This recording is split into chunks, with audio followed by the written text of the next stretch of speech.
here, the first thing we're going to do is remove the cup and clean everything, and then we're going to diagnose the source. So remove the cup by unscrewing, turning to the left. Make sure to clean off the cup.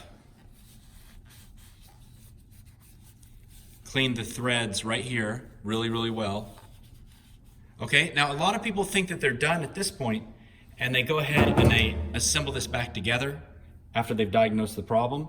However, you see the solution inside the gun, particularly inside those threads. That will seep out over time, so you want to make sure to clean that as well. So just take your towel, clean all inside there, make sure you get all of the solution out of the threads.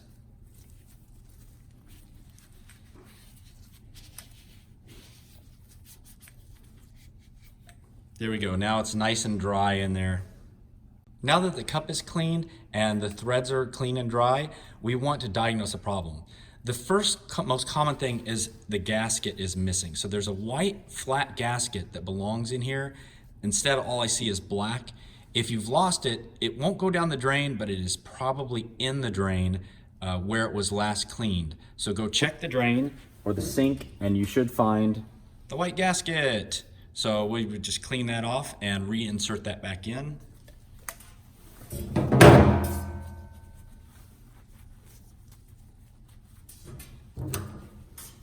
Just slide it back over the dip tube, press it in like that, and it should stay seated for you. Another common reason for leakage is that if you have your solution filled quite high and you spill it over the top of the lip of the cup into the threads, even if you tighten this as tight as you can, you've already created a leak, so it will continue to come out as you start spraying. So you don't want to shake the cup while you're inserting it.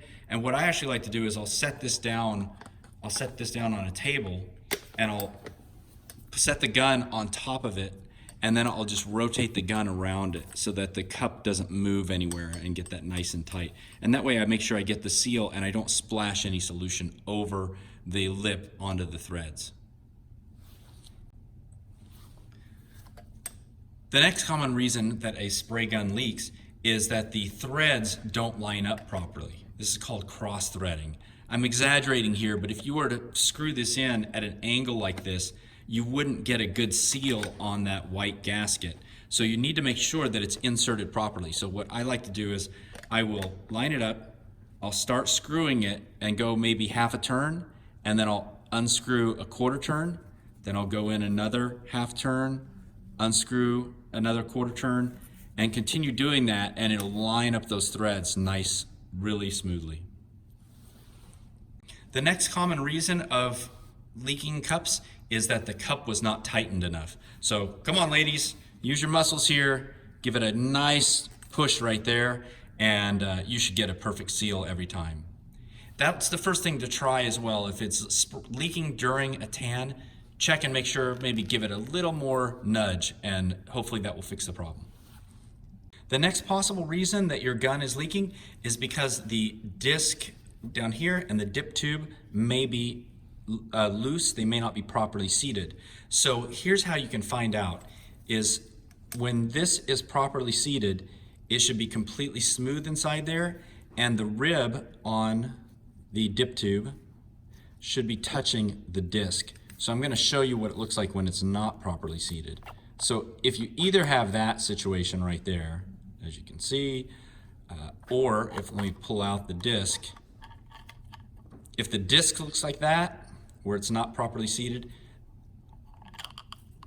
something like that, then you will have leakage. Okay, the way that the air gun works to get just the right amount of misting of the spray means that it pressurizes the cup, and that causes a leak that will cause leaking around the cup. It's really simple to fix.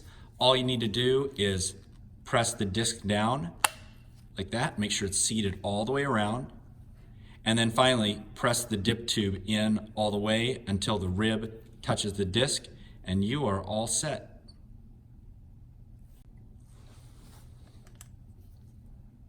The last possible reason that your spray gun might be leaking, although this is quite rare, is with older spray guns, the gasket here, it actually tends to groove right here. So let me get up nice and close so you can see there. So you can see that slight groove. Now that's perfectly normal, but over time that groove may deepen and you may end up with a leak. So if so, what I like to think of is kind of your pillow when you wake up in the middle of the night and it's not so comfortable anymore because it's not so cushy because your head has shaped a nook in the pillow and you just flip it over and it feels like a new pillow. So I would suggest the same thing, just flip that gasket back over.